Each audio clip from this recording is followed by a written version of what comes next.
Okay. Good evening, everybody. 12th year, 12th season of मनी उपासना. एक असं वेगळं काहीतरी ज्यांनी 12 वर्षांमध्ये हजारो लोकांची आयुष्य बदलली. स्टेप बाय स्टेप होतं. टॅपिंगची या सगळ्या एनर्जी सायकोलॉजीची गंमतच ही आहे की आपण जसं स्वतःवरती काम करतो ऑटोमॅटिकली आजूबाजूला रिस्पॉन्स तसा निर्माण व्हायला लागतो.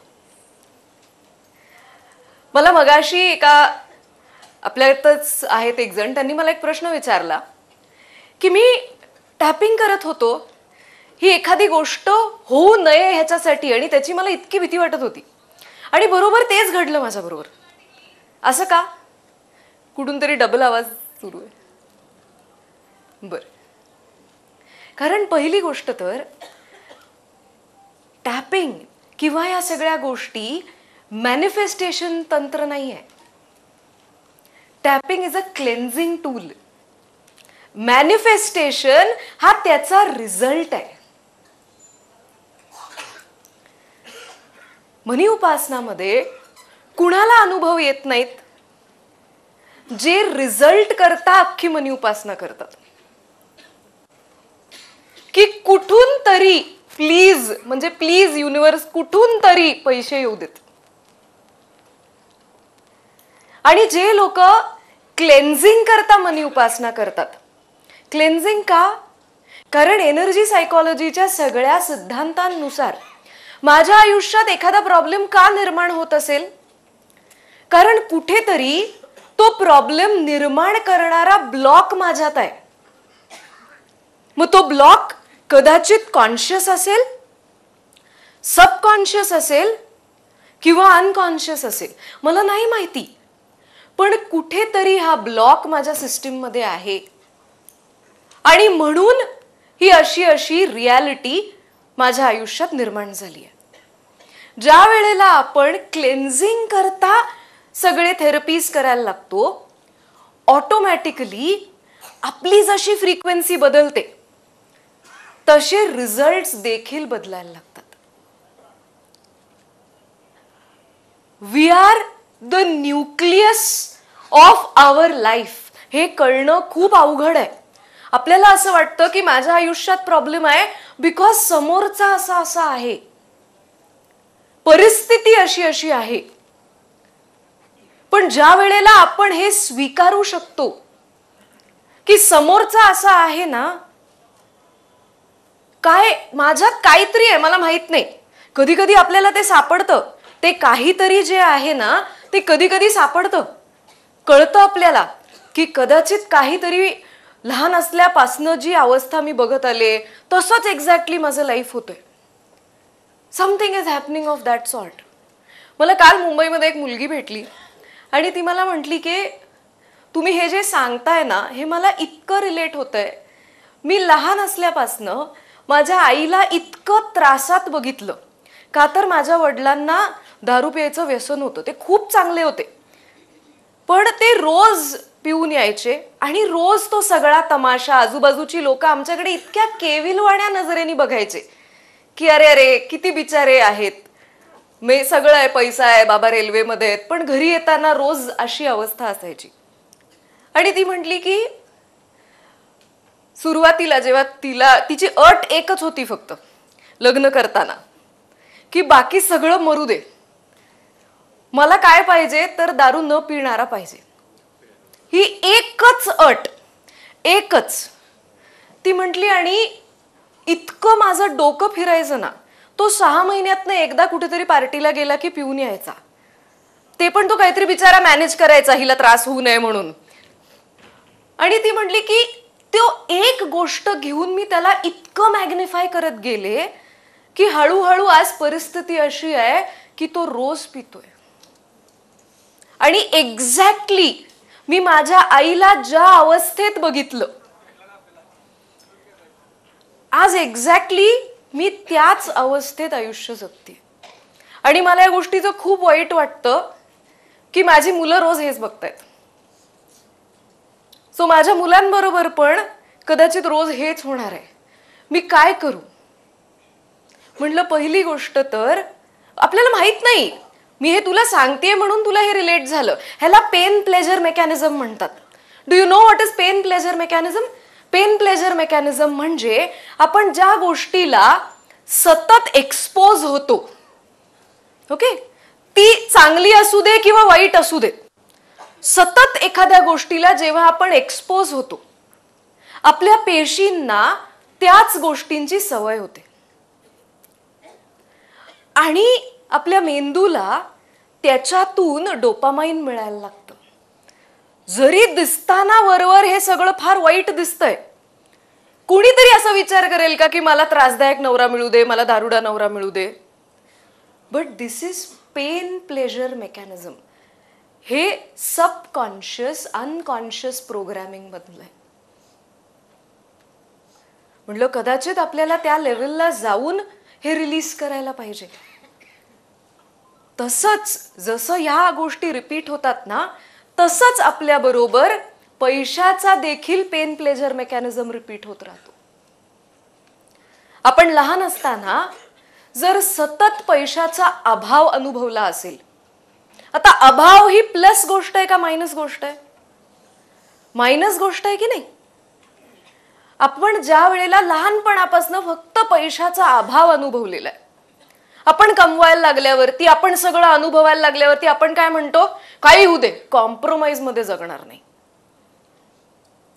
पण पेन प्लेजर मेकॅनिझम असं ऍक्टिव्हेट होतं की माझ्या हातात पैसे येऊन पण माझ्याकडनं असे डिसिजन्स घेतले जातात की परत माझी परिस्थिती जे लहान होती तीच होती.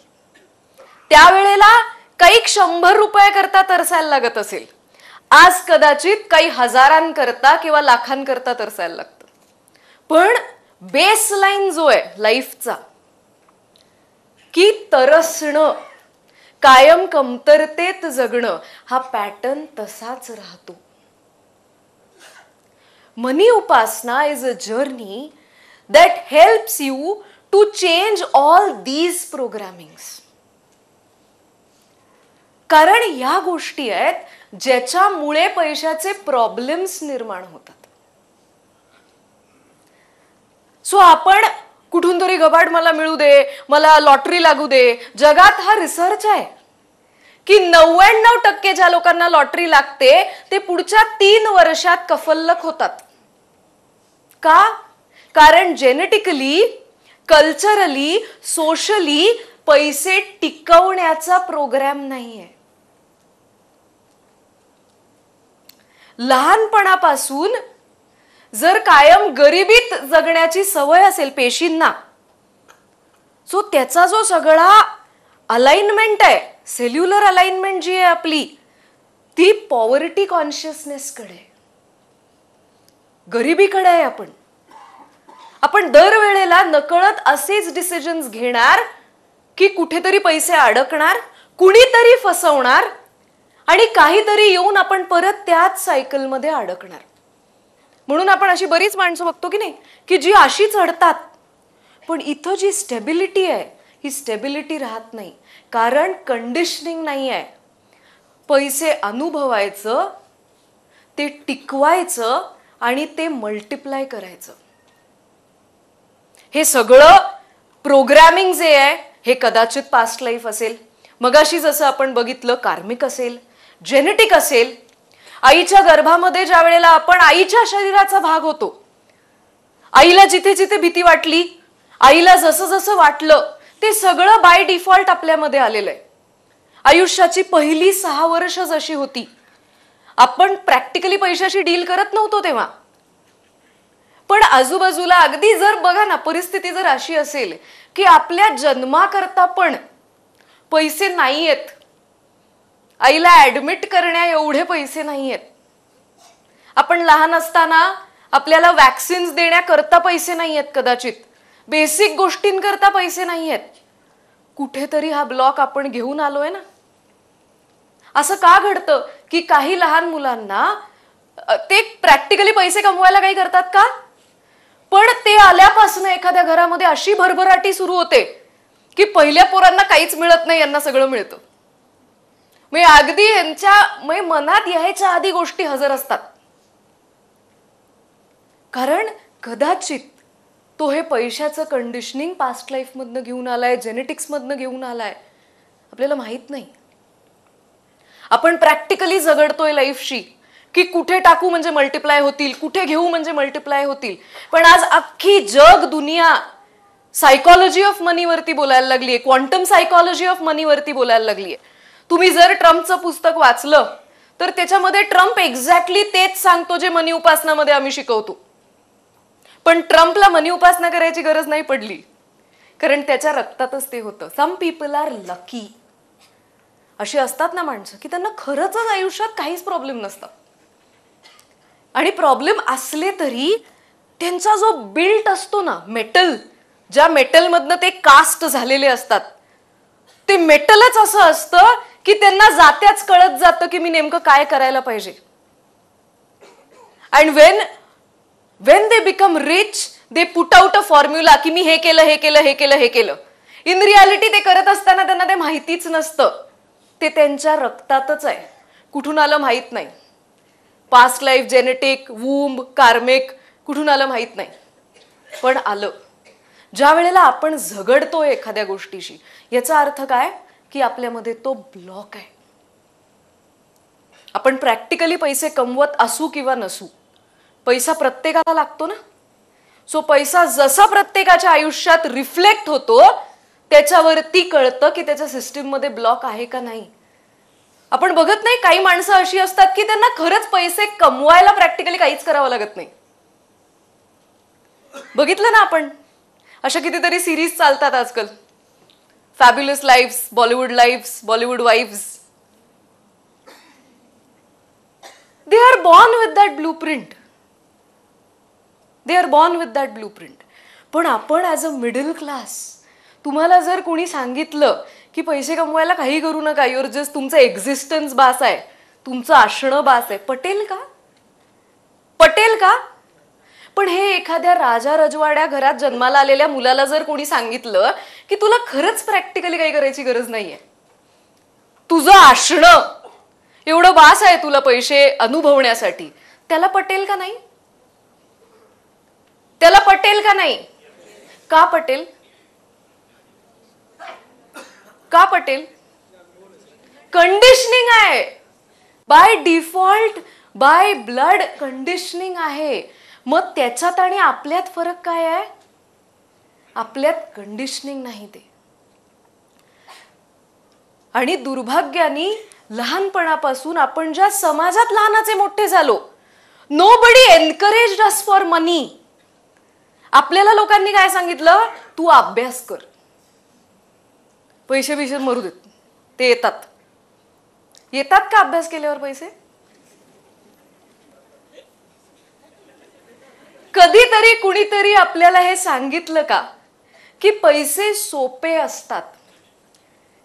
लहान असताना जर तुम्ही गमतीत आईबाबांना असं म्हटलं की मी मोठं विमान घेणार, मी मोठा पॅलेस घेणार, मग मी इकडे फिरणार, मी तिकडे फिरणार, काय घडलं असेल? पहिल्या 2 कानसुलात बसल्या असतील. हे भिकेचे नाही, भिकेचे डोहाळे पुढे सांगणार आहे मी, भिकेचे डोहाळे काय असतात ते. की म्हणजे मिडल क्लास माणसं घाबरतातच की हा पैशाची स्वप्न बघतोय म्हणजे हा वाया जाणार आहे, हा वाया जाणार आहे. सो त्याच्यामुळे सेंटर शॉक सारखे सगळे एकदम असे अलर्ट मोडवरती जातात की हे पोरग पुढे जाऊन 100% बिघडणार आहे. कारण त्यांनी हेच पिढीजात अनुभवलेलं आहे. त्यांनी हेच पिढीजात अनुभवलेलं आहे. Nobody encouraged us for money and that is why we don't encourage anybody for money. आपण कसं वागतो पैशाशी? कसं वागतो? तुम्हाला जर कोणी सांगितलं, खरंच तुमचं छान चाललंय आयुष्यात, तुम्हाला जर येऊन कोणी म्हटलं की काय नशीबवानच बाबा तू, तुम्ही काय करणार? काय करणार इमिजिएटली? कसलं काय, तुला काय माहिती, की सुरू रडगाणं आपलं. नसलं तरी आपण क्रिएट करून आणणार. कारण आपल्याला भीती काय वाटते की ह्याला जर माझं सोपं वाटलं म्हणजे मग मी हुशार नाहीये, माझ्यात काही क्रेडिबिलिटी नाहीये आणि आता ह्याची मला नजर. म्हणून आपणच आधी ठरवून घेतो. अवघड आहे, हे काही सोपं नसतं. म्हणून बिझनेस करणाऱ्या लोकांकडे जर घरातलं कोणी सल्ला मागायला गेला ना की मला बिझनेस करायचं, म्हणतात तू नको करू बाबा, तू नको करू, तेरे बस की बात नाहीये, हे काय एवढं सोपं नाहीये तुला दिसतं तसं. इमिजिएट आपण इतकं नेगेटिव्हली रिॲक्ट करतो. आपण हेच लहानपणापासून अनुभवलेलं आहे. आणि बघा, सगळ्या गोष्टी त्याच्या गाभ्याशी एनर्जीच आहेत.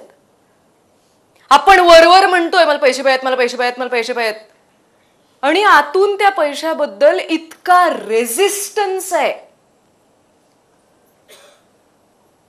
पैसे मागणारा चांगला का न मागणारा चांगला? पैसे मागणारा चांगला का न मागणारा चांगला? बघा, तुम्ही मनी उपासनाच्या फर्स्ट सेशनला आलाय. पैसे मागणारा चांगला की न मागणारा चांगला? वरवर म्हणणार आहे आपण पैसे मागणारा, आतून ह्याच्याशी नाही, ह्याला नाही काम द्यायचं. कारण सगळं कंडिशनिंगचं ओझं जे आहे ना, हे सगळं middle class, lower middle class यांच्याच डोक्यावरती आहे. की पैसे बिसे खड्ड्यात जाऊ दे, कॅरेक्टर, लोकांनी चांगलं म्हटलं पाहिजे. मग पैसे मागणाऱ्याला लोक चांगले म्हणतात का? पण पैसे न मागणारा त्याला चांगलं म्हणतात की नाही? आणि अशा वेळेला मग ज्या वेळेला आपले EMI भरायची वेळ येते, त्यावेळेला कितीतरी लोक स्वतःचे पैसे दुसऱ्याला मागू शकत नाहीत. त्यांनी एखादी सर्व्हिस प्रोव्हाइड केली असेल तर ते समोरच्याला सांगू शकत नाहीत की एवढं एवढं बिल झालंय. माझ्याकडे एक गृहस्थ आले होते कन्सल्टिंगसाठी. त्यांचा प्रिंटिंगचा व्यवसाय होता. तर त्यांनी मला सांगितलं, पैसेच येत नाहीत, कुठे जातात कळत नाही. कुठे जातात म्हणजे त्याला काय पाय फुटतात? तुम्हीच कुठेतरी घालवताय म्हणूनच जात आहेत ते. तर म्हटलं इमोशन वगैरे सगळं बाजूला ठेवा, आधी मला प्रॅक्टिकली सांगा की तुमचं ऍक्च्युअल दळणवळण कसं चालतं. मग त्यांनी सांगितलं की असे क्रेडिट इथं अडकले, तिथं अडकले, तिथं. म्हटलं अडकतात कसे? प्रिंटिंगच्या व्यवसायात पैसे अडकतात कसे? तुम्ही पत्रिका छापता की नाही? मग मी जर पत्रिका घ्यायला आले तर मी तुम्हाला कसं कुठलं तोंडवर करून सांगू शकते की आधी पत्रिका द्या, पैसे 60 दिवसानंतर बघूया? तर ते म्हणे नाही, त्यांच्याकडेच नसतात. अरे त्यांच्याकडे नसतात तर त्यांनी पत्रिका छापायला टाकायची नाही. त्यांच्याकडे नाही आहेत तर मग रजिस्टर मॅरेज करावं ना. मग त्यांची बायको म्हटली, अहो सगळी कारणं ना यांच्यासाठी असतात. एकाकडे आमचं बिल अडकलंय, तो माणूस यांचे पैसे द्यायचे सोडून दुबई ट्रिपला गेला, आणि हे म्हणतात दिवाळीच्या दिवशी त्याला कसं मागायचं. प्रॅक्टिकल ब्लंडर्स आपण जर असे हे कुठून आलंय? हे कुठून आलंय? कंडिशनिंग्स मधनं. कारण आपण पैशाला इमोशनली डील करतो. आपल्याला हे कळत नाही की पैशाला इमोशनली डील नसतं करायचं. दोन मित्र मिळून एक व्यवसाय करतात आणि मग करार का करत नाहीत? करार का करत नाहीत?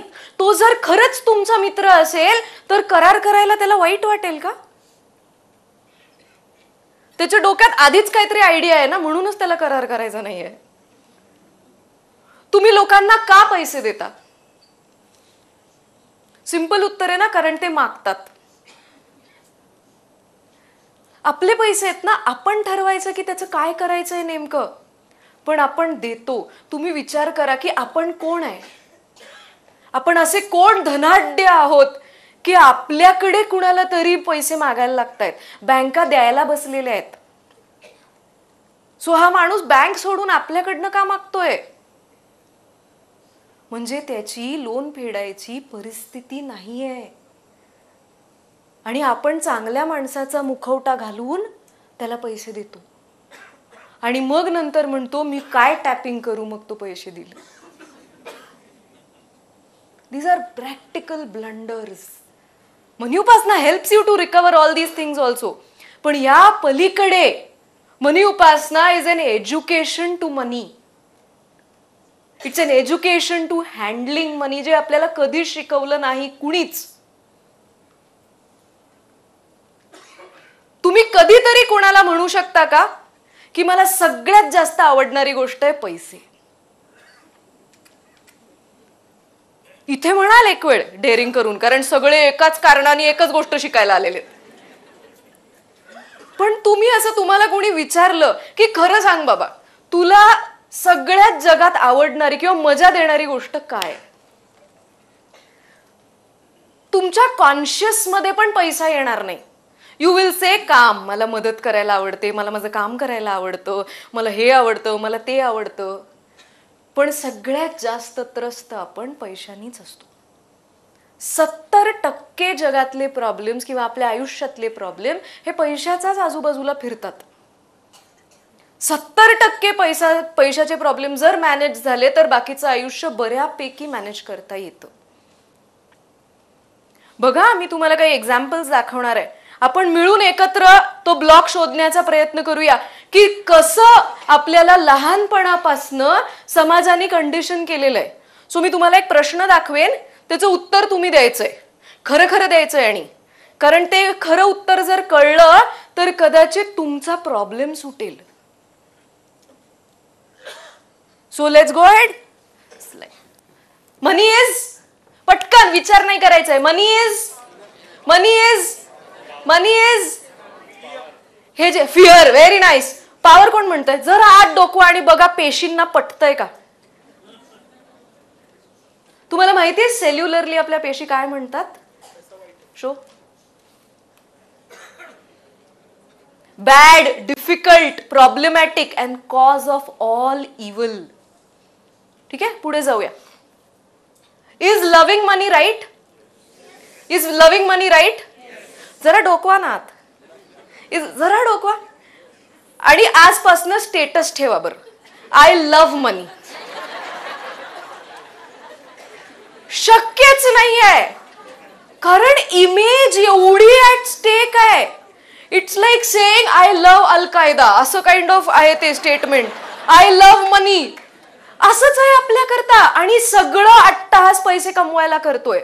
You cannot hate money and have मनी.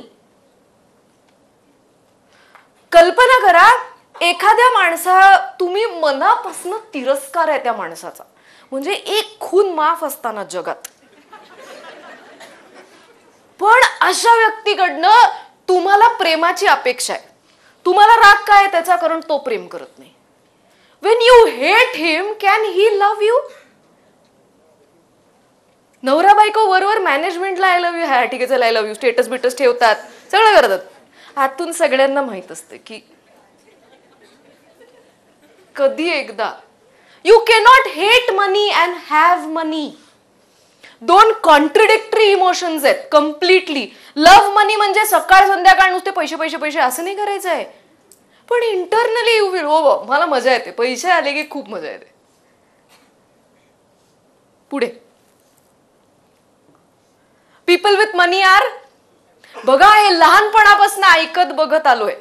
पैसेवाले दिसले आणि ते जर आपल्याच नात्यातले असतील आणि आपल्याकडे नाही येत आणि त्यांच्याकडे, मग तर जो जळफळाट होतो. So people with money are bad, arrogant, sad, unhappy. आपण आहोत का असे? आपण आहोत का? Are we bad?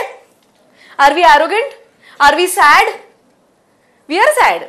पण म्हणणार नाही आपण. आमची आजी काय करते, सगळे प्रॉब्लेम सांगते. हा, सगळं जगाचं कंप्लेन करेल आणि मग म्हणेल पण ईश्वर सत्य सांगते, सगळं मिळालं बाबा आयुष्यात मला. अरे पण ते आधीच काय होतं?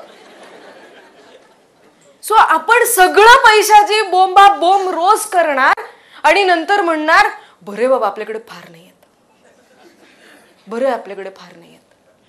हे कशा कॉन्ट्रडिक्टरी स्टेट्स मध्ये मला सांगा ना, युनिव्हर्स तुम्हाला कसं रिस्पॉन्ड करेल?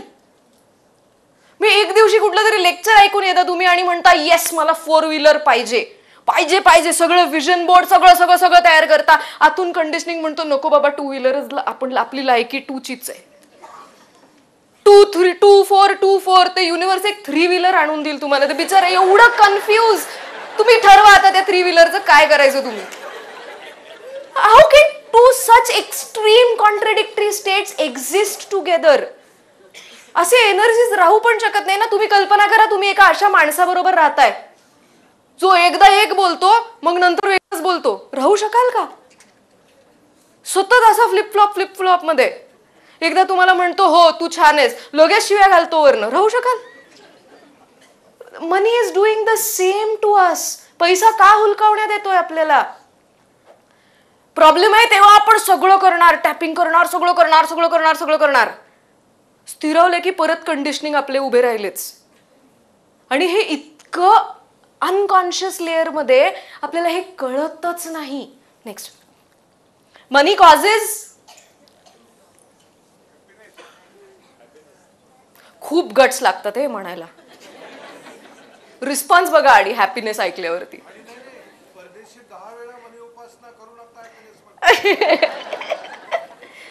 तुमच्यासारखा हॅपीनेस सगळ्यांना मिळू. येस. पुढे, problems, bad energies, jealousy, ill health, relationship crisis, bad karma. हे ऐकतच लहानाचे मोठे झालोय. आपल्याला लहानपणापासून हे दाखवलं गेलं, एखाद्या श्रीमंत माणसाच्या घरामध्ये जर प्रॉब्लेम्स झाले तर आपल्याला काय दाखवलं? ते बघ, काय उपयोग एवढ्या पैशाचा. जसं काय मिडल क्लास लोकांच्या घरात प्रॉब्लेमच नसतात. It is better to have money and have problems ना, रादर देन ओनली प्रॉब्लेम्स. आपली गत कशी आहे? We have only problems. Rich people at least have money and problems. Better काय आहे? बेटर काय आहे? मनी अँड मग प्रॉब्लेम. ठीक आहे ना. पण हे सुद्धा म्हणायला आतून असं असं होतं. मनी उपासना करत असताना मला मी जनरलीच कोणाच तरी एक हे बघत होते, विश लिस्ट त्यांना आम्ही करायला सांगतो. त्याच्यात एकाने लिहिलं होतं की मला फार पैसे नकोत. म्हटलं हे विश लिस्ट मध्ये काय? उडच फार पैसे, वेग टर्म आहे ना. फार पैसे म्हणजे काय? ते म्हणले नाही, पैसे खूप आले ना की व्यसन लागतात. म्हटलं हातभट्टीची दुकानं, त्यांच्यावरती जे लोक पिऊन पडतात ते पैसेवाले असतात का? आज जगात कदाचित ना बायकांचा हा सगळ्यात मोठा प्रॉब्लेम आहे, दारू पिणारे नवरे. आणि व्यसन ही काय तुमची ऐपत बघून लागत नाहीत. सगळ्या कॅटेगरीची माणसं सगळी व्यसन करतात त्यांच्या ऐपतीनुसार. पण पैसे नकोत मला, का? व्यसन लागतात. हे दाखवलं गेलं. हे बघ, याच्या घरात ह्याला कॅन्सर झाला, एवढे पैसे असून काय उपयोग झाला. ते झुंझुनवालांचं ज्या वेळेला आलं की शेअर मार्केटचा king and he collapsed and expired, मला एक व्यक्ती म्हणतोय काय उपयोग याचा. अरे काय उपयोग म्हणजे? पैसे असले की त्याला हार्ट अटॅक नाही आला पाहिजे, हे काय लॉजिक आहे? म्हणजे आपल्याला हार्ट अटॅक पण येणार आणि आपल्याकडे पैसे पण नसणार, अशी आपली अवस्था आहे. At least he had money and then he got a heart attack. पण बघा, हे सगळं आपल्या आतमध्ये, हे सगळं मन आपलं आपल्याशी बोलतं. हे असं,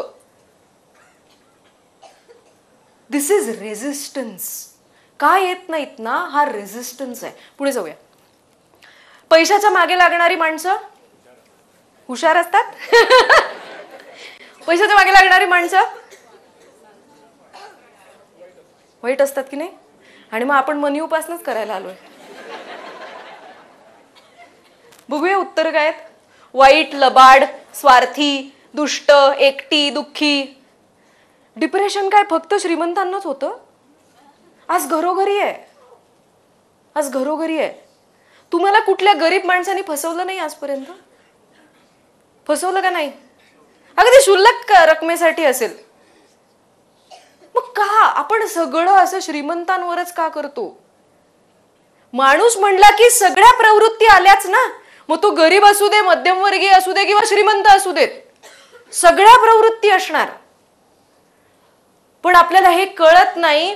आपल्याला वाटतंय ना हे सगळं समाजाचं आहे. इन रियालिटी हे सगळं आपलंच आहे.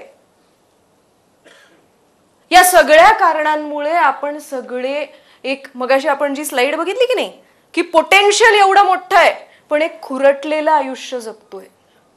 त्या पोटेन्शियल पर्यंत आपल्याला जाताच येत नाही. नेक्स्ट. पैसे आले की त्याबरोबर येतात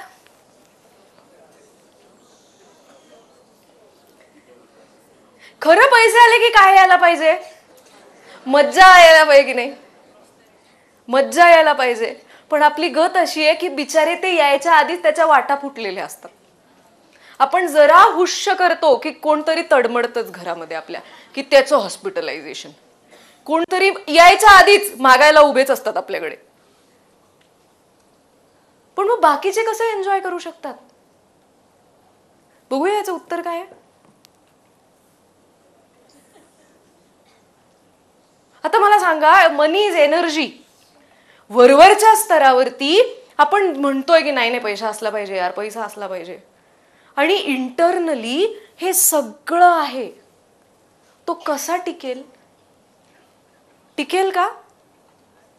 तुम्ही तरी टिकाल का असं? मनी उपासना will help you to get rid of all this. आपण का एक चांगली व्यक्ती असू शकत नाही आणि आपल्याकडे पैसे पण असू शकतात? आपण का आनंदी असू शकत नाही आणि त्याचबरोबर पैसे देखील असू शकतात? आपण का समृद्ध असू शकत नाही आणि आपल्याबरोबर पैसे देखील असतील? बघा ना, स्पिरिच्युअलिटीचं, देवाचं किती कंडिशनिंग आहे. तुम्ही जर स्वतःला धार्मिक, आध्यात्मिक म्हणत असाल तर पैसे असणं योग्य आहे का अयोग्य आहे? पटत नाही ना आतून. पण आपण धर्मापासनं, आपण सगळ्या स्पिरिच्युअलिटीपासनं लांब जातोय असं वाटतं. पण इन रियालिटी सगळे देव त्यांच्या स्वरूपात दाखवताना तर इतके भरभराटीने भरलेले दाखवतात. आपणच कॉन्ट्रडिक्ट करतोय हे सगळं.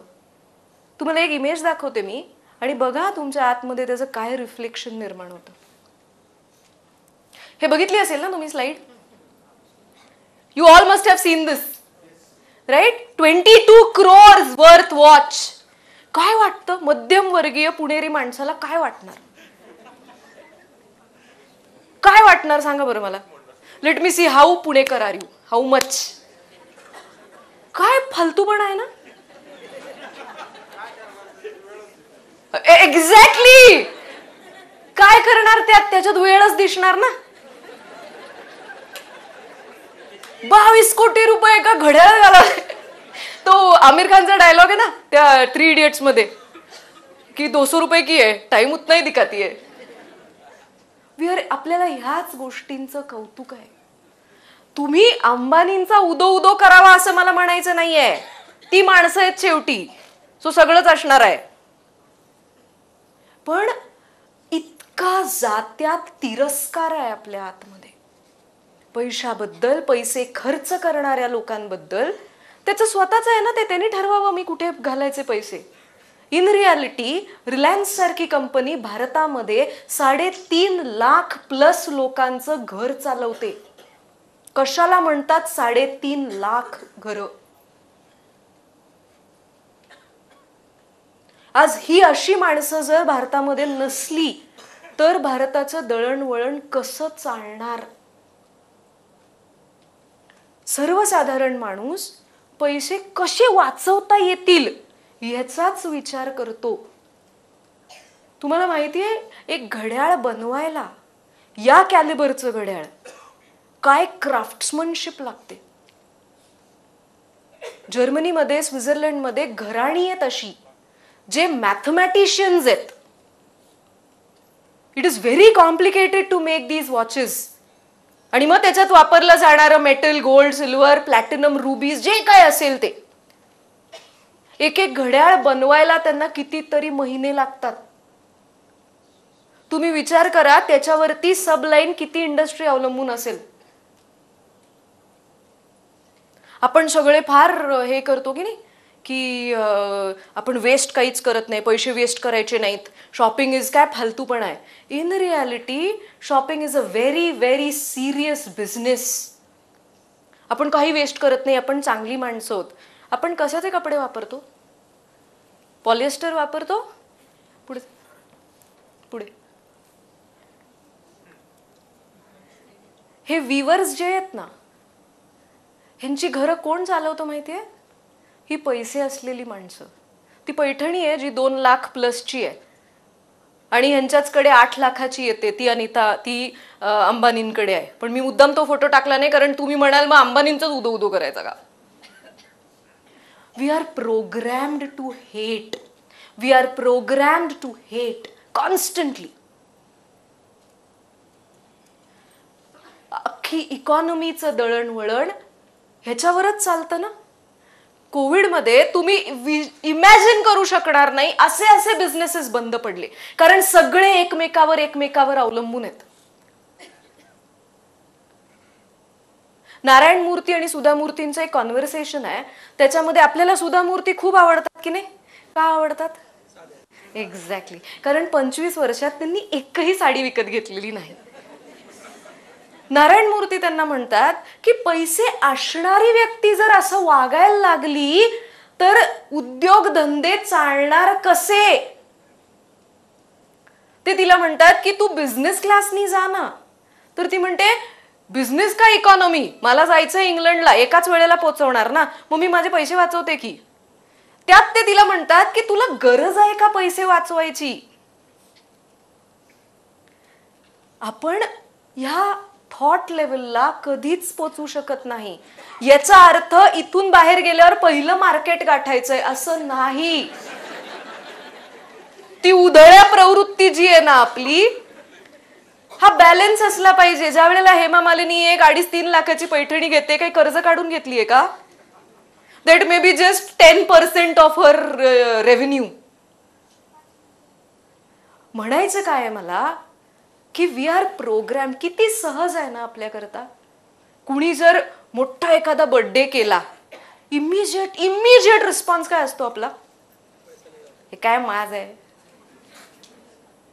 अरे इव्हेंट इंडस्ट्री एवढी मोठी आहे, त्याच्यावरती एवढे फोटोग्राफर्स, एवढे फुलवाले, एवढे डेकोरेटर्स, तुम्ही कल्पना करू शकणार नाही. कदाचित इनडायरेक्टली कुठेतरी तुम्ही देखील अवलंबून असाल. पैसेवाल्यांनी पैसे खर्च केले नाही तर दळणवळण चालणार कसं इकॉनॉमीचं?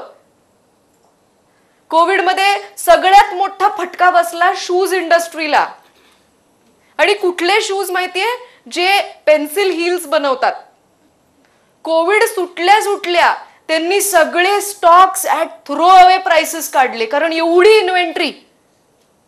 कारण जगात पेन्सिल हिल्स वापरणारी लोक किती, पण 2 वर्ष घरात आहेत ते तुटलेच नाहीत, तर नवीन कुठनं घेणार? त्या इंडस्ट्रीवर किती लोक अवलंबून असतील. पण आपण कॉन्स्टंटली फक्त तिरस्कार करतो. तुम्ही म्हणाल की जग असं आहे. मनी उपासना जग ऐकतंय का? जगाची ही सायकॉलॉजी असू शकत नाही, म्हणून फक्त 1% लोक श्रीमंत असू शकतात. बाकीचे बाय डिफॉल्ट 99% प्रोग्रॅम्ड आहेत मास सायकॉलॉजीनीच विचार करण्याचा. असं म्हणू शकतो ना आपण, एवढं जर हे सगळं सोपं असतं तर मग काय हे करून कोणाचंही आयुष्य बदलू शकतं? नाही बदलू शकत. ही सायकॉलॉजी बदलायला देखील फार कष्ट लागतात. साधा अप्रोच आजपासून म्हणजे तुम्ही पैसे खर्च करायचे असं नाहीये, पण जिथे तुम्हाला असं दिसेल की अरे एवढे पैसे खर्च होत आहेत, you should be happy, the economy is growing. प्रत्येक गोष्ट दरवेळेला आपल्याचकडे असली पाहिजे? नो. जगातले सगळे दागिने आपल्याचकडे असले पाहिजेत का? सगळं आपल्यालाच मिळालं पाहिजे का? नाही. तुम्ही ज्या वेळेला या पॉसिबिलिटीकडे बघाल, आज आपण काय बघतो? आपण प्रॉब्लेम्सकडे बघतो. बाय डिफॉल्ट तिकडेच लक्ष जातं. आयुष्य प्रॉब्लेम म्हणूनच मॅनिफेस्ट होतं. ज्या वेळेला आपण पॉसिबिलिटीकडे बघू, या बिग पिक्चर ऑफ मनीकडे बघू. मनी इन रियालिटी एनर्जीच आहे ना. ती चांगली का वाईट असू शकत नाही, ती वापरणाऱ्याच्या प्रवृत्तीवरती आहे. आणि हे अनादी काळापासून आहे. मनी उपासना helps you to get rid of all these conditionings. कारण तुम्ही जोपर्यंत पैशाच्या ट्युनिंग मध्ये नाहीये ना, पैसे आपल्या आयुष्यात टिकू शकत नाहीत. सो आज आपण एक खूप महत्वाचा टॅपिंग प्रोटोकॉल करणार आहे, जो रेझिस्टन्स वरती आहे. तुम्ही लिहायची गरज नाही आहे, ते उद्या युट्यूबला हा जो कट पार्ट आहे जिथे टॅपिंग आणि त्याच्यानंतरची एक टेक्निक मी शिकवणार आहे, हे एकत्र ते उद्या युट्यूबला अपलोड करतील. सो तुम्ही हे त्याच्याबरोबर प्रॅक्टिस करू शकता. तिथे जाण्याआधी मी फक्त मनी उपासनाचे डिटेल्स अनाउन्स करते. सो जे पहिल्यांदा आलेले आहेत, तुम्ही हे फिल करून जर तुमचा व्हॉट्सअप नंबर याच्यामध्ये दिला तर तो आमचे जे ग्रुप्स आहेत त्याच्याशी तुम्हाला आम्ही ॲड करू. ज्या ज्या वेळेला फ्री लेक्चर्स, फ्री कॉन्टेंट युट्यूबवरती येतं त्याचे लिंक्स याच्यावरती येतात. ज्यांना बुकिंग करायचं आहे ते देखील ह्याच्यातच भरायचं आहे. करेक्ट नाव आणि चालू टेलिफोन नंबर आणि तुमचाच. ओके, तुम्हाला घरात निकनेम असेल ते इथं लिहायचं नाही. तुमचं खरं ऑफिशियल नाव जे आहे, आमच्याकडे असे 2-3 लोक आहेत त्यांची 4-5 नाव आहेत. ते पेमेंट एका नावाने करतात, बुकिंग एका नावाने करतात. सो आले की तिसरंच नाव काउंटरवरती सांगतात, आम्हाला कळतच नाही कोण माणूस आहे नेमका. सो ऑफिशियल नेम जे तुमचं आहे ते इथे लिहायचं. करेक्ट व्हॉट्सअप टेलिफोन नंबर जो चालू आहे तो, आणि टोकन अमाऊंट जी तुम्ही आज देऊन बुकिंग करणार आहे ते इथे लिहायचं. जीपे करणार असाल तर त्याचे डिटेल्स पण इथे लिहा. मनी उपासनाच्या हायलाइट्सकडे जाऊया. मनी उपासना 6 महिन्याचा प्रोग्राम आहे, because it's a very serious programme. तो असा 2 दिवसात. तुम्हाला काय वाटतं, मी आत्ता तुम्हाला इतके इन्साइट्स दिले, हे प्रॅक्टिकली उद्यापासून वापरणार का? त्या ज्या जुन्या टेंडन्सीज आहेत ना त्या परत असं डोकं वर काढणार, ह्या चला असं कुठे असतं, आणि परत आपण त्याच अवस्थेत जाणार आहे. हे सगळं बदलायला कमीत कमी 6 महिन्याचा कालावधी लागतोच. आमच्याकरता खरं प्रॉफिटेबल आहे 2 दिवसात 2 फुल डेज घेऊन फिनिश करणं, पण रिझल्टच येत नाहीत. That is why it's a 6 months long extended programme. काल मला मुंबईमध्ये एका व्यक्तीने हा प्रश्न विचारला की मनी उपासना फक्त पैशाचे प्रॉब्लेम असलेल्या लोकांसाठी आहे का? म्हटलं अजिबात नाही. कोणी सांगितलं तुला हे? मग ज्यांच्याकडे ऑलरेडी पैसे आहेत, म्हटलं पण त्यांना पुढचं काहीतरी हवंय ना आयुष्यात. तुम्हाला वाटतंय की त्याच्याकडे खूप पैसे आहेत, पण त्याला त्याच्या पुढचा दिसत असतो. तो जर 100 कोटीत असेल तर त्याला 200 कोटी गाठायचे असतात. तो का 200 कोटीला जाऊ शकत नाही? कारण ब्लॉक्स आहेत. सो जर त्यांनी काम केलं तर ऑटोमॅटिकली तो त्या पुढच्या अवस्थेला जाऊ शकतो. तुमच्या ब्लूप्रिंटमध्ये जे काही आहे एक्सटर्नली, जी मॅक्सिमम पोटेन्शियल आहे, ते मॅक्सिमम पोटेन्शियल अचीव करायला मनी उपासना मदत करते. सो या सगळ्या प्रोसेसमध्ये मनी उपासना 2 पार्ट्समध्ये डिवाइडेड आहे. एक लेवल 1 आहे आणि एक ॲडव्हान्स लेवल आहे. ॲडव्हान्स कोणासाठी आहे? ज्यांनी ऑलरेडी लेवल 1 केलेलं आहे. तुम्ही पहिल्यांदा मनी उपासना करताय, तुम्ही दोन्ही एकत्र नाही करू शकत, कारण जिथे लेवल 1 संपतं तिथे ॲडव्हान्स सुरू होतं. सो तुम्हाला ॲडव्हान्स करायचं असेल तर पुढच्याच वर्षी कराय. याच्यामध्ये आपण एनर्जी डायनॅमिक्सचे सिद्धांत शिकतो, ह्याला कसं अप्लाय करायचं हे बघतो. आज जसे काही मुद्द्यांवरती मी इन्साइट्स दिले तसे प्रत्येक लेक्चरला काही टॉपिक्स असतात एनर्जी सायकॉलॉजी, क्वांटम सायकॉलॉजी मधले, त्याच्यावरती पूर्ण डिस्कशन्स असतात, त्याच्यावरती सेशन होतं, त्याच्यावरती तुम्हाला क्लेन्झिंग प्रोटोकॉल्स असतात, त्याच्यावरती मॅनिफेस्टेशन टेक्निक्स असतात. 3 पद्धतीत जातं: क्लेन्झिंग, रिचार्जिंग आणि मॅनिफेस्टिंग. या सगळ्या कॉम्बिनेशनवरती आपण मनी उपासना डिझाईन केलेली आहे. जे पहिल्यांदा मनी उपासना करणार आहेत त्या सगळ्यांना माझ्याबरोबर एक 20 मिनिट्स टेलिफोनिक फ्री कन्सल्टेशन मिळतं. कशासाठी? तर कधी कधी आपल्याला इतकं नवीन आहे ना हे सगळं, आपल्याला कळत नाही की माझ्या स्वतःच्या प्रॅक्टिकल प्रॉब्लेमशी हे कसं जोडायचं. त्या ओरिएंटेशन करता म्हणून हा 20 मिनिट्सचा फ्री टेलिफोनिक कन्सल्टिंग असतं. त्यानंतर यावर्षी आपण रेडिओनिक्स नावाची कॉन्सेप्ट इंट्रोड्यूस केलेली आहे. Radionics is a very very powerful distance healing therapy. So त्याचे मशीन्स आपल्याकडे आहेत. सो तुमचे फोटो स्कॅन करून रेडिओनिक्स थ्रू सर स्वतः तुम्हाला कळवलं जातं की हे हिलिंग्स कधी होणार, काय होणार, आणि त्यानुसार हे हिलिंग शेड्यूल केले जातात. बाकीच्या डिटेल्ड गोष्टी याच्यात आहेतच. लेवल 1 जे आहे, नवीन लोक जे पहिल्यांदा मनी उपासना करणार आहेत, ह्यांचं सेशन हे ऑल्टरनेट संडेजला आहे. 7 ऑल्टरनेट संडेज आणि त्याच्यानंतर 3 ऑनलाईन सेशन्स होतात. सो ऑल्टरनेट संडेचे डेट्स इथे दिलेले आहेत.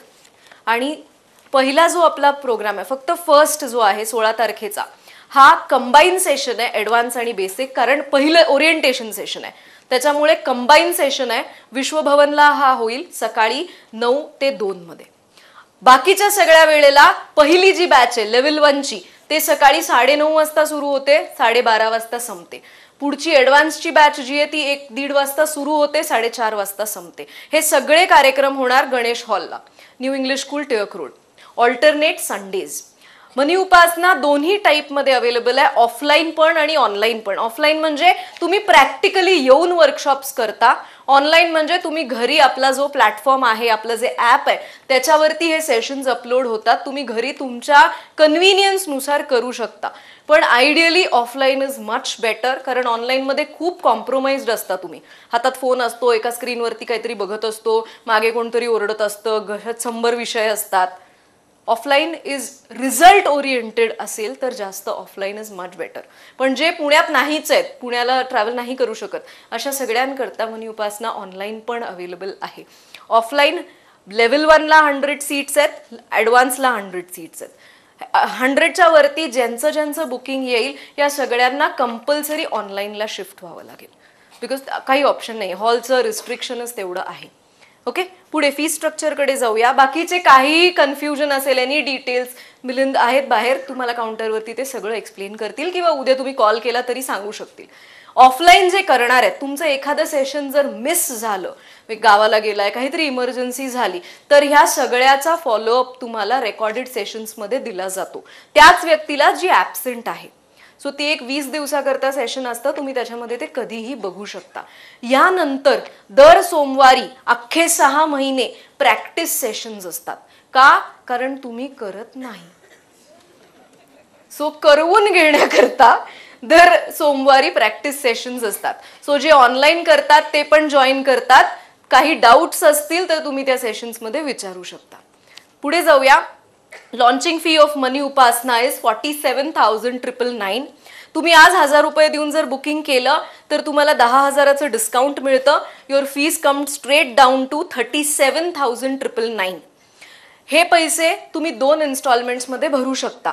क्रेडिट कार्ड, EMI, बाकी सगळ्या फॅसिलिटीज अवेलेबल आहेत. ते ॲप थ्रू होतात. ते कसं काय तुम्ही बुकिंग केल्यानंतर तुम्हाला कळवलं जातं. जे रिपीटर्स आहेत, रिपीटर्स म्हणजे ज्यांनी याच्या आधी आमच्याकडे मनी उपासना केलेली आहे त्यांच्यासाठी. मुंबईमध्ये एक गृहस्थ आले, ते म्हटले की मी रिपीटर आहे. आम्ही लिस्ट चेक केली, आम्हाला 7-8 वर्षात कुठेच नाव दिसलं नाही. नाही, मागच्या वर्षी माझ्या बायकोनी केली होती, मी तिच्या बाजूला बसून ऐकलं. ह्याला आम्ही रिपीटर कन्सिडर करत नाही. ॲटलिस्ट मनी उपासना करताना तरी असं करू नका यार. पैसे दिले तर येतील ना, एकाच ह्यानी कसं सुरू राहील फक्त. सो रिपीटर्स जे आहेत, युअर फीज आर 39,999. 8,000चं डिस्काउंट मिळेल जर आज 1,000 रुपये देऊन बुकिंग केलं तर. Fees come down straight to 31,999. बाकीचे डिटेल्स खाली आहेत, तुम्हाला फोन नंबर दिलेले आहेत, त्याच्यावरती काहीही क्वेरी असेल तर तुम्ही विचारू शकता. क्लिअर? हे तुमच्याचकडे आहे. हे कागद टाकू नका, ह्याची एक गंमत आहे जी सर तुम्हाला सांगतील. हा फॉर्म भरून बाहेर द्या. टेक्निककडे जाऊया. सो फर्स्ट टेक्निक जी आज आपण करणार आहे इज रेझिस्टन्स टॅपिंग. स्लाइड पुढे करा. Yes. What about annual will be announced in March. Annual package depending Shivoham कुठे होतं त्याच्यावरती मार्चचं जे रिपीटर्स आहेत तुम्ही तुमचं पॅकेज अॅन्युअलला मार्चमध्ये कन्वर्ट करू शकता.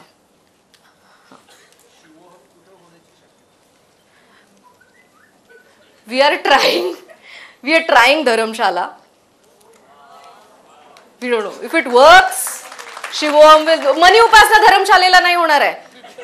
शिवोहम एक रेसिडेन्शियल वर्कशॉप असतो विच इज कम्प्लिटली स्पिरिच्युअल. ज्या लोकांना स्पिरिच्युअल गोष्टींमध्ये इंटरेस्ट आहे त्यांच्याकरता हा प्रोग्राम असतो. तो यावर्षी गोव्यात झाला होता. त्याच्या आधी 2 वर्ष आपण ऋषिकेशला केला, कर्जतला केला, रॅडिसन ब्लूला. सो यावर्षी कदाचित if everything works out we may go to Dharamshala. We may go. Okay, so let's go to tapping. आपण सगळ्यात पहिलं त्याच्या आधीची व्हाईट ब्लँक स्लाइड ठेवा. Blank slide. हां, बस. माझ्या बरोबर टॅपिंग करा. लिहायची गरज नाही काहीच. बुक्स, पेन्स, पेपर सगळं खाली ठेवा. पर्सेस सगळं खाली ठेवा. कोणी काही घेत नाही, माझे डोळे उघडेत.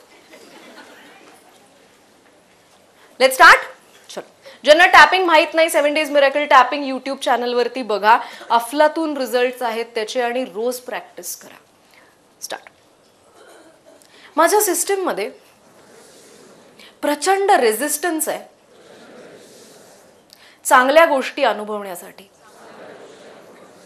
हा रेझिस्टन्स कदाचित पास्ट लाईफ असेल, कार्मिक असेल, जेनेटिक असेल, माझ्या लहानपणातनं आला असेल, माझ्या स्वभावातनं आला असेल. पण कुठलीही चांगली गोष्ट जसं पैसा, हेल्थ, रिलेशनशिप्स, अपॉर्च्युनिटीज माझ्या आयुष्यात अट्रॅक्ट होत नाहीत. आणि अट्रॅक्ट झाल्या जरी तरी फार काळ टिकतच नाहीत. असं असलं तरी मी स्वतःला स्वीकारते. आणि हा जो रेझिस्टन्स आहे, जो सगळ्या चांगल्या गोष्टी माझ्या आयुष्यात ब्लॉक करतोय, त्यातनं मी स्वतःला रिलीज होऊ देते. माझ्या सिस्टीममध्ये चांगल्या गोष्टी अनुभवण्याविषयी प्रचंड रेझिस्टन्स आहे. हा रेझिस्टन्स कदाचित पास्ट लाईफमधनं आला असेल, कार्मिक असेल, जेनेटिक असेल, लहानपणातनं आला असेल, माझ्या स्वभावामुळे असेल. पण कुठलीही चांगली गोष्ट, अगदी पैसा, आरोग्य, चांगले नातेसंबंध, अपॉर्च्युनिटीज, चांगली मनस्थिती मला अट्रॅक्ट करता येत नाही. आणि केली जरी तरी ती फार काळ टिकत नाही. असं असलं तरी मी स्वतःला स्वीकारते. आणि हा रेझिस्टन्स जो आहे, जो मला चांगल्या गोष्टी अनुभवू देत नाही, त्यातून स्वतःला पूर्णपणे रिलीज होऊ देते. Let's go to short tapping. Okay, release. Next डोळ्याच्या साईडला रिलीज, डोळ्याच्या खाली रिलीज, नाकाच्या खाली रिलीज, ओठाच्या खाली release, collar bone release, armpits release, डोक्याच्या मध्ये रिलीज. थोडं फास्ट जाऊया आता. Release, release resistance, release resistance, release resistance, release resistance, release, release, release. Last round. Release, release, release, release, release, release, release, release. हात खाली घ्या. एक दीर्घ श्वास घ्या. नाकाने श्वास घ्या, तोंडाने उश्वास सोडा. Breathe in, breathe out. Again breathe in, breathe out, breathe in, breathe out. जे पहिल्यांदा टॅपिंग बघतायत, हे काय आहे, हे कशावरती आहे, असं वेड्यासारखं केल्याने काय होतं, हे असं वेड्यासारखं केल्याने जगभरामध्ये लोक इतके चमत्कार घडवतायत. सो याच्यावरती आपला जो चॅनल आहे क्वांटम अवेकनिंग, याच्यावरती EFT वरती डिटेल्ड व्हिडिओ आहे की what is EFT, energy psychology काय, ह्याला कशी मदत करते, क्वांटम फिजिक्सचा याच्या सगळ्यामध्ये काय रोल आहे. सो आणि कधी कधी आपण खूप शाण्यासारखं वागलोय की नाही आयुष्यात, पण काय आपल्याला पाहिजे तसं घडलं नाही. सो थोडंसं आम्ही जे सांगतो तसं वेड्यासारखं करूया. असं करून जर लाईफ बदलत असेल ना, तर असं करायचं. सो महिनाभर सिन्सिअरली करूया आणि मग ठरवूया की हे वर्क करतं का नाही करत. तुम्ही नाही म्हटला म्हणून जगभरात याचा प्रचार प्रसार व्हायचा बंद होणार नाही, लोकांची आयुष्य बदलायची बंद होणार नाहीत. आपण तसेच राहणार फक्त. सो हे सगळं बाजूला ठेवून महिनाभर या 3 गोष्टी सिन्सिअरली करूया. पुढची टेक्निक आहे क्वांटम जम्पिंग. हे आपण जे मॅनिफेस्टेशन सिरीज केली होती ह्याच्यामध्ये देखील मी हे शिकवलं होतं. सो त्याचा व्हिडिओ मिळेल, उद्या ग्रुपवरती टाकतील. जे नवीन आहेत त्यांना ऍड करू. तो व्हिडिओ बघा. त्याच्यामध्ये या टेक्निकचं सगळं सायन्स आहे, हाऊ इट वर्क्स आणि कसं त्याच्याने काय घडतं. वॉटर, पाणी जे आहे, पाणी मेमरी कॅरी करतं. आपण पाण्याला जसं चार्ज करू, आपलं शरीर जवळजवळ 75% जास्त पाणी आहे. आणि या पाण्यावरती जसे संस्कार होतात तशी आपली सेल्युलर केमिस्ट्री वागायला लागते. याच्यावरती भरपूर रिसर्च जगामध्ये अवेलेबल आहे. सो आपण याला मॅनिफेस्टेशनसाठी म्हणून वापरतो. सो याला मॅनिफेस्टेशनसाठी कसं वापरायचं, तर 2 ग्लास घ्यायचे, पाण्याचे काचेचे 2 ग्लास सम आकाराचे. कन्फ्युजन आहे काही? येतील घेता? लहान मुलासारखं नाही विचारायचं मग त्याच्यावर फुलाचं चित्र आहे नाही. Clear glass. Okay, clear glass. लाल रंगाचा नाही चालणार. Clear glass. नसतील तर 2 आणता येतील.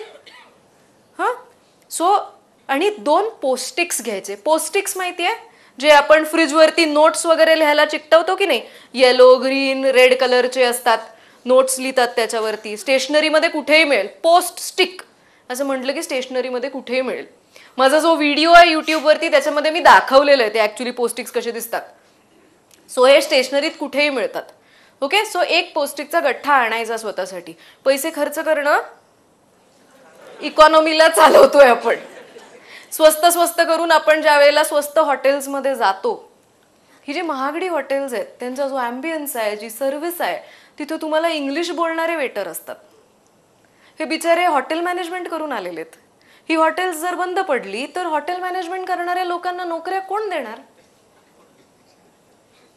सो नुसतं असं नाही विचार करायचा, पैसे कधीतरी असे पण पाहिजेत. सो 2 पोस्टिक्स घ्यायचे. पहिल्या ग्लासमध्ये अर्धा ग्लास पाणी घ्यायचं. आता अर्धा म्हणजे शब्दशः अर्धा नाही, पाणी घ्यायचं ग्लासमध्ये. किती पाणी घ्यायचं सांगणार नाही, इतकं पाणी घ्यायचं, कारण आपल्याला ते ह्या ग्लासमधनं ह्या ग्लासमध्ये टाकायचं आहे. ओके, सो पहिल्या ग्लासमध्ये पाणी घ्यायचं. आपला जो काही प्रॉब्लेम असेल, काही करंट प्रॉब्लेम, तो त्या पहिल्या पोस्टिकवर लिहायचा. जसं फॉर एक्झाम्पल, माझ्याकडे मनी उपासना करायला पैसे नाही आहेत, हा प्रॉब्लेम आहे माझा. सो मी पोस्टिकवर लिहिला की माझ्याकडे मनी उपासना करायला पैसे नाही आहेत. हा पोस्टिक त्या पहिल्या ग्लासला चिकटवायचा. ओके, तो ग्लास पाण्याने भरलेला आहे, हातात घ्यायचं, त्याला म्हणायचं की माझा हा प्रॉब्लेम सॉल्व्ह व्हायला पाहिजे. आता सोल्युशन कुठं आहे? या दुसऱ्या ग्लासमध्ये, मोकळा जो आहे त्याच्या पोस्टिकवर लिहायचं की माझ्याकडे मनी उपासना करायला पैसे आहेत. हे पाणी या ग्लासमध्ये टाकायचं. त्याला पाण्याला सांगायचं thank you for manifesting this. Thank you for हे निर्माण केल्याबद्दल, आणि ते पाणी प्यायचं. ओके, असं दिवसातनं एकदा करायचं एका विशसाठी. असं तुम्ही याच्या पाठोपाठ कितीही करू शकता, पण दिवस याच्यात घालवू नका. 3 गोष्टी ठरवा, महिनाभर सातत्याने त्या 3च गोष्टींवरती करायचं. ओके, उलट्या पुलट्या विष लिहायच्या नाहीत. म्हणजे पहिल्या ह्याच्यात लिहिलं की मला या एक्स माणसाचा भयंकर त्रास होतो, दुसऱ्या ह्याच्यात लिहिलं की हा गेला. असं काहीच करायचं नाही. तुम्हाला जर कोणाचा त्रास होतो तर तुम्ही काय लिहाल इकडे? हो, अरे लोक असे प्रश्न विचारतात. मला कुणीतरी हे विचारलं की मला माझ्या सासूचा खूप त्रास होतो, आपण काही टॅपिंग करू शकतो का? म्हटलं मी सुपारी घेत नाही, मी सुपारी घेत नाही. म्हटलं आपण ह्याच्यासाठी टॅपिंग करू शकतो की मला तिचा त्रास होतो. सो दुसऱ्या चिठ्ठीत काय लिहायचं की मला ह्याचा त्रास होत नाही. क्लिअर? आपल्याकडनं जर एखादं प्रोजेक्ट दुसऱ्या कोणाला तरी गेलं तर पहिल्या चिठ्ठीत प्रॉब्लेम काय आहे की माझं हे प्रोजेक्ट ह्याला गेलं. दुसरीकडे लिहायचं नाही की त्याचं जाऊ दे, मला कुठून तरी ते दुसरं तिसरं मिळू देत. आपण कधीच बघा युनिव्हर्स मध्ये अबंडन्स मध्ये विश्वासच करत नाही की अबंडंट आहे. इथे सगळ्यांना पुरतील एवढा पैसा आहे का नाही? आहे का नाही? हे आत्ता आतून विचारलं तर हे असं कसं होईल म्हणून अजून आणा, साठवा, ह्याचं ओरबाडा त्याचं ओरबाडा. हे कशासाठी? when you believe in abundance, your life will manifest in abundance. तुम्ही म्हणाल मग एवढ्या लोकांना नोकऱ्या नाहीत, ह्याचं नाही त्याचं नाही, त्यांचं कंडिशनिंग आहे तसं म्हणून. ते बदललं तर त्यांचं पण अबंडन्स मध्ये मॅनिफेस्ट होईल. अख्खी जग दुनिया जर अबंडन्स या फ्रिक्वेन्सीवर जगायला लागली तर जगाची फ्रिक्वेन्सीज अबंडन्सची असेल. कशाला आपण मग धर्मा करता, जाती करता, जागे करता भांडू? सो यू राईज, आजूबाजूचे ऑटोमॅटिकली राईज होतील. सो व्हेरी क्लिअर 3 गोष्टी ठरवा आणि त्या 3 त्या पोस्टिक्स वरती रोज लिहायच्या. ओके, काही जण खूप स्मार्ट आहेत, ते 3 पौष्टिक जपून ठेवतात आणि रोज तेच वापरतात. तसं केलं तरी चालेल, नो प्रॉब्लेम. फक्त तुम्ही त्याला एनर्जी द्यायला पाहिजे. पहिल्या पौष्टिकला प्रॉब्लेम, ग्लास हातात धरायचा, त्याला म्हणायचं की हा माझा प्रॉब्लेम आहे, हा सॉल्व्ह व्हायला पाहिजे. सोल्युशन दुसऱ्या ग्लासमध्ये ऑलरेडी सोल्युशन लिहिलेलं आहे आपण. त्याला सांगायचं thank you for creating this solution आणि ते पाणी प्यायचं. हे दिवसातनं टॅपिंग, कुठलीही टेक्निक, ह्याला दिवसाचं काळाचं कशाचंही बंधन नाही. पिरियड्स चालू आहेत करू शकते, काहीच संबंध नाही. आंघोळ केली नाही काही doesn't matter. Everything is energetic. Okay. So ह्या 2 गोष्टी आणि याच्याबरोबरची सगळ्यात पोटेंट जी तिसरी गोष्ट आहे ती सर सांगतील. ओके मित्रांनो, लक्षात घ्या, ज्या 3 डायमेन्शनल जगामध्ये आपण राहतो तो पोलॅरिटी बेस्ड आहे. पोलॅरिटी आहे. ओरिजिनल सगळं अद्वैत आहे, वन एनर्जी. पण मॅनिफेस्टेड एनर्जी ही पोलर आहे. आपण ओरिजिनली एक सेल होतो, पण तो एक सेल निर्माण करायला 2 पोलॅरिटीज लागल्या, स्त्री आणि पुरुष. R you understanding? सो स्त्री आणि पुरुष ही पोलॅरिटी आहे. इलेक्ट्रिसिटी ही न्यूट्रल आहे, पण हा लाईट लागायला ती न्यूट्रल इलेक्ट्रिसिटी चालत नाही. त्याला 2 पोल्स लागतात, एक कॅथोड आणि एक ॲनोड, ज्याला आपण निगेटिव्ह पॉझिटिव्ह म्हणतो. हे 2 कोणत्याही मॅनिफेस्टेड रियालिटीमध्ये, कोणतीही मॅनिफेस्टेड रियालिटी मॅनिफेस्ट व्हायला 2 पोल्स लागतात. Do you agree? एका पोलवरती काही होत नाही. जे आज तुम्हाला मी एक टेक्निक शिकवणार आहे, मी मगाशी तुम्हाला सांगितलं तसं, ज्यावेळेस तुम्ही तुमच्या आतल्या लाईटला टच करायला लागता ना, जो ॲक्च्युली शिवोहमचा भाग आहे आणि जो पार्टली मनी उपासनाचा पण भाग आहे, त्यावेळेला काही सिक्रेट्स तुम्हाला ऑटोमॅटिकली कळतात.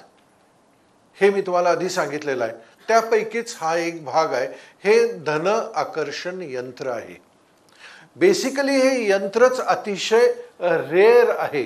हे तुम्ही कुठं यंत्र विकतात त्या दुकानात गेला आणि धन आकर्षण यंत्र दे असं सांगितलं तर शक्यतो कोणाकडे हे यंत्र असत नाही.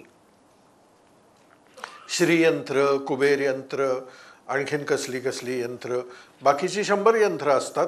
पण धन आकर्षण यंत्र हे मी तयार करून घेतलेलं यंत्र आहे. हे स्पेशली तयार करून घेतलेलं आहे. हे श्रीयंत्राचं मॅनिफेस्टेड, श्रीयंत्रातून आलेलं हे यंत्र आहे. श्रीयंत्र ही सेक्रेड जॉमेट्री आहे. आता त्याच्या डिटेलमध्ये मी जात नाही, ते सगळं शास्त्र एक्सप्लेन करण्याचा प्रयत्न मी करत नाही. पण यामध्ये देखील पोलॅरिटी आहे. मुळात जो पैसा, आता मनी उपासनाचा कार्यक्रम आहे म्हटल्यानंतर पैशाबद्दल जर आपण विचार केला, पैशाबद्दल जर बोलायला गेलो, पैशालाही पोलॅरिटी आहे. पण आपल्याला पैशाच्या पोलॅरिटीची जाणीव नाही. पैशाची पोलॅरिटी काय आहे? Can anyone tell me? पैशाची पोलॅरिटी काय आहे? येस,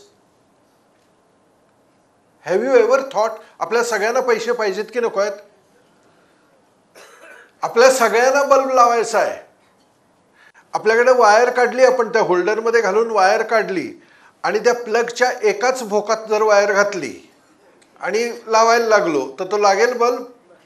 आपल्या सगळ्यांना, इथं बसलेल्या सगळ्यांना पैसे हवे आहेत, पण पैशाची पोलॅरिटी माहिती नाही.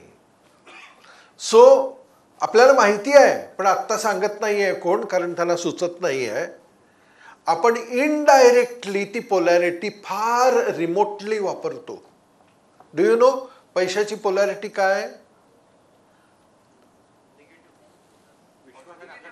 सॉरी, देवाण घेवाण. पैशाची पोलॅरिटीच देवाणघेवाण आहे. पण आपण किती चतुर आहोत, आपल्याला इंटरेस्ट एका वायरमध्येच आहे. आपण दुसरी वायर त्या भोकात घातलेलीच नाहीये.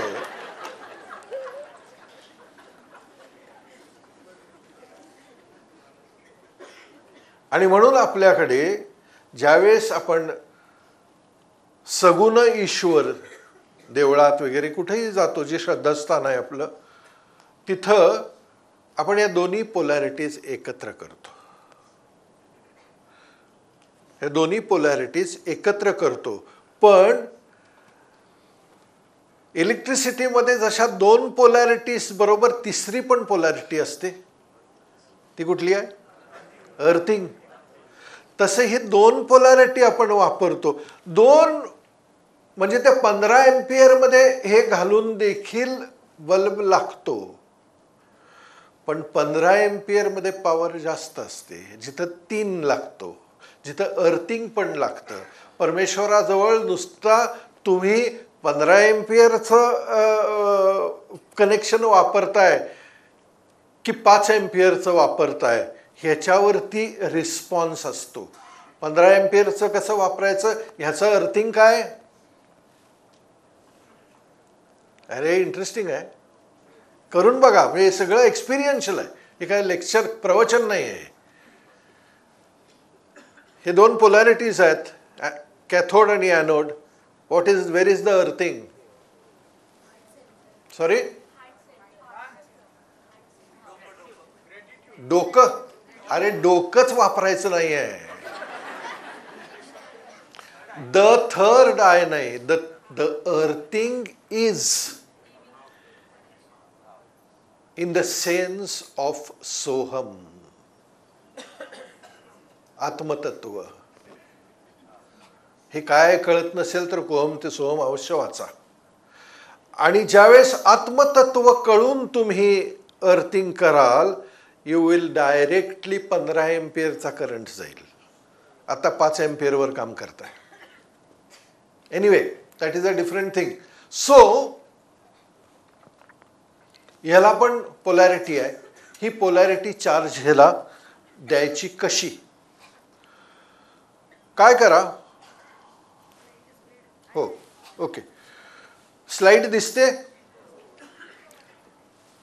तुमच्या डाव्या हाताला एक ट्रायंगल आहे, तसा एका कागदावरती एक कागद घ्या आणि त्याच्यावरती 6, आत्ता करू नका, घरी गेल्यावर करा, पट्टी घेऊन करा, हाताला असा करू नका, 6 inch by 6 inch by 6 inch असा युनिलॅटरल ट्रायंगल काढा.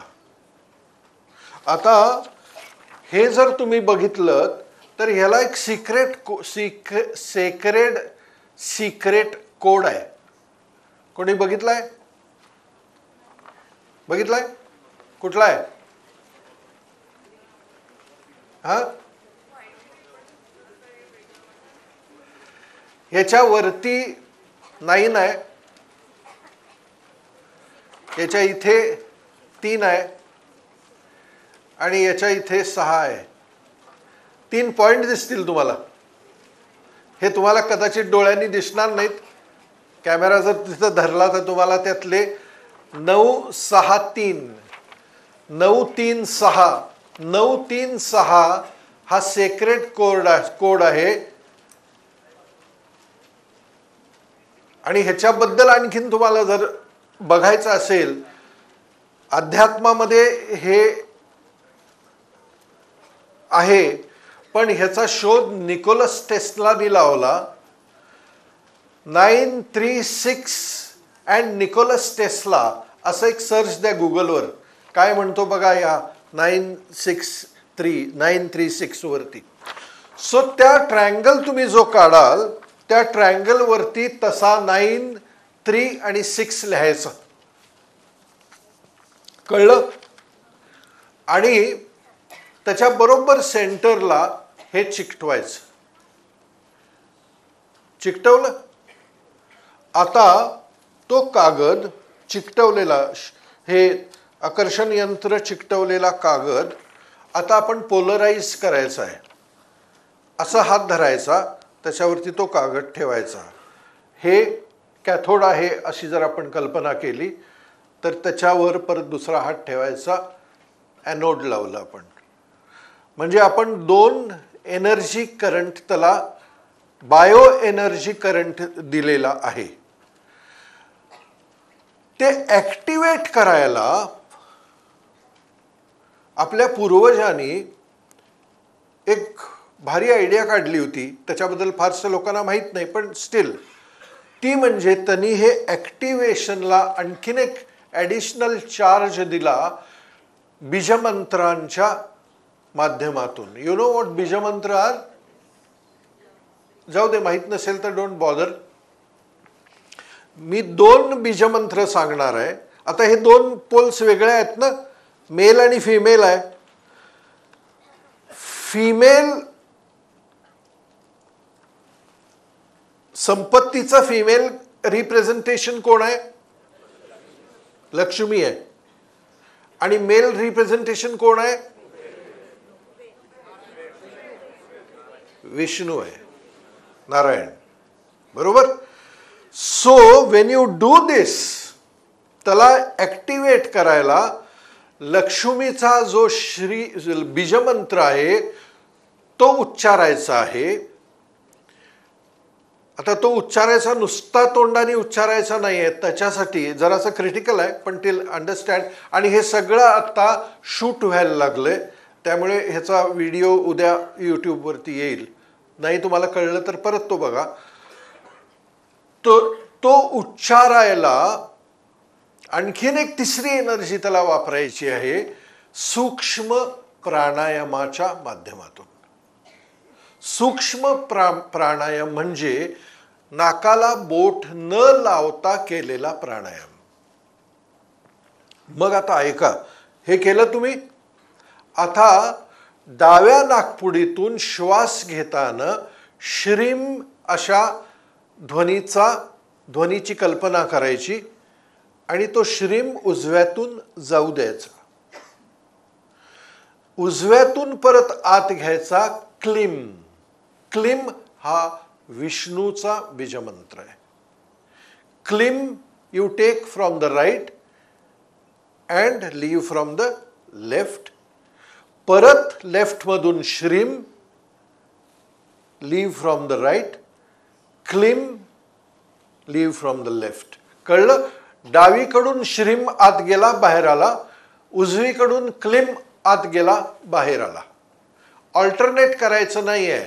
आता इथून श्रीम केलं, आता इथून परत श्रीम करायचं नाही आहे. डावा इज श्रीम, उजवा इज क्लीम. असं 7 वेळा तो मंत्र म्हणायचा आहे हे धरलेलं असताना. And then just close your eyes. छातीच्या मध्यभागी लक्ष घेऊन जायचं आणि खरंच तुम्हाला ऐका, शेवटची स्टेप फार महत्वाची. खरंच तुम्हाला असा काहीतरी विलक्षण खजिना जर मिळाला निसर्गाचा, अस्तित्वाचा, how will you feel? To end the process ते फिलिंग हृदयामध्ये आलं पाहिजे. Are you clear? परत एकदा सांगतो. कागदावरती unilateral triangle 666 6 inch 6 inch 6 inch 936 मध्ये श्रीयंत्र आकर्षण यंत्र चिकटवायचं. प्लेस 2 पोलार अपोजिट्स आपण त्याला दिले. सूक्ष्म प्राणायाम श्रीम क्लीम श्रीम क्लीम श्रीम क्लीम श्रीम क्लीम श्रीम क्लीम श्रीम क्लीम श्रीम क्लीम श्रीम 7 वेळा. And go to the chest. Feel as if तुम्हाला काहीतरी फार विलक्षण डायमेन्शन सापडलेलं आहे अस्तित्वाचं. जो अनंत आहे त्या अनंताचं एक तुम्हाला डायमेन्शन सापडलेलं आहे. नाव You are connected to infinity. Now you are connected to infinity. Are you clear? And finish it off. हे दिवसातून एक वेळा करा 21 दिवस. 21 दिवसानंतर this process gets complete. हे चार्ज झालं. मग तो जो पेपर आहे एक तर कुठल्या तरी पुस्तकात घालून ठेवा, कुठेतरी तुम्हाला दिसेल असा घालून ठेवा. फक्त त्याला बघितलं की ते ॲक्टिवेट होतं. मनी उपासनामध्ये ह्याची प्राण प्रतिष्ठापना कशी करायची ते मी मनी उपासनामध्ये शिकवणार आहे. That's an additional thing. पण आत्ता तुम्ही त्याला बघणं itself is keeping it alive. Are you understanding? ह्या पद्धतीनं हे आकर्षण यंत्र ॲक्टिवेट करायचं आहे. ह्यानी काय होईल? तुमचा कॉन्शियसनेस जो लॅकला व्हायब्रेट करतो तो अबंडन्सला व्हायब्रेट करायला लागेल. मी मगाशी सांगितलं त्याप्रमाणे जर तुम्ही मिनलनी मगाशी शिकवलेलं जे रेजिस्टन्स टॅपिंग आहे ते केल्यानंतर 7 दिवसामध्ये तुमच्या जीवनामधला कुठला तरी अडथळा दूर झाल्याचं तुम्हाला अनुभवायला येईल. 7 डेज तुम्ही रोज करत जर गेलात, जितके तुम्ही क्लिअर व्हाल तितकं तुम्ही फ्री व्हाल. रोज किती वेळ लागेल हे मिनलने सांगितलेलं प्रोटोकॉल करायला किती वेळ लागेल? 1 मिनिट. 1 मिनिट. 1 मिनिट तुम्ही रोज जर तो ठेवलात तर तुम्ही इतका विलक्षण काहीतरी फरक तुम्हाला दिसायला लागेल, which is amazing. Water technique जे आहे मिरॅकलस आहे. प्रॉब्लेम आहे इथं, सोल्युशन आहे. जस्ट पोर अँड ड्रिंक. रोज करा, सी व्हॉट हॅपन्स. आणि तिसरं, हे 3 टेक्निक्स तुम्हाला शिकवलेले आहेत. मला खात्री आहे की हे एक महत्त्वाचं आहे. कदाचित बरेच फॅमिलीज आलेले आहेत आज. सो तुम्हाला 3-4 मिळाले असतील. घरातले 3 लोक आहेत तर 3-4 मिळाले असतील. एका घरात एकच यंत्र जागृत करायचं आहे. 3 घरातले लोक आले तर 3 करू नका. कदाचित आज एकानं केलं, दुसऱ्याने करा, दुसऱ्या दिवशी दुसऱ्याने करा, तिसऱ्या दिवशी तिसऱ्याने करा, नो प्रॉब्लेम. पण एकच यंत्र ॲक्टिवेट करा. एकपेक्षा जास्त यंत्र करू नका. कोणी जास्त घेतले असतील तर परत काउंटरवर द्या. हे काल मी सांगितल्यानंतर बऱ्याच लोकांनी परत काउंटरवरती दिले, कारण तुम्हाला नाहीतर दिस इज युजलेस. एका घरामध्ये एकच वापरायचं आहे. R you understanding? सो बघूया काय काय होतंय. आणि तुमच्या आतमध्ये तुमची जर वेळ आली असेल तर मनी उपासनाला तुम्ही उपस्थित राहाल. तुम्ही यावं आणि जे ट्रान्सफॉर्मेशन मी आणि असंख्य अन्य लोकांनी अनुभवलं गेल्या 12 वर्षांमध्ये, ते जर तुम्हाला एक्सपिरियन्स करायचं असेल तर देणाऱ्यांनी त्याचे हात ओपन केलेले आहेत. तुमची झोळी जर फाटलेली नसेल तर तुमच्या झोळीत ते पडेल. धन्यवाद. Thank you so much.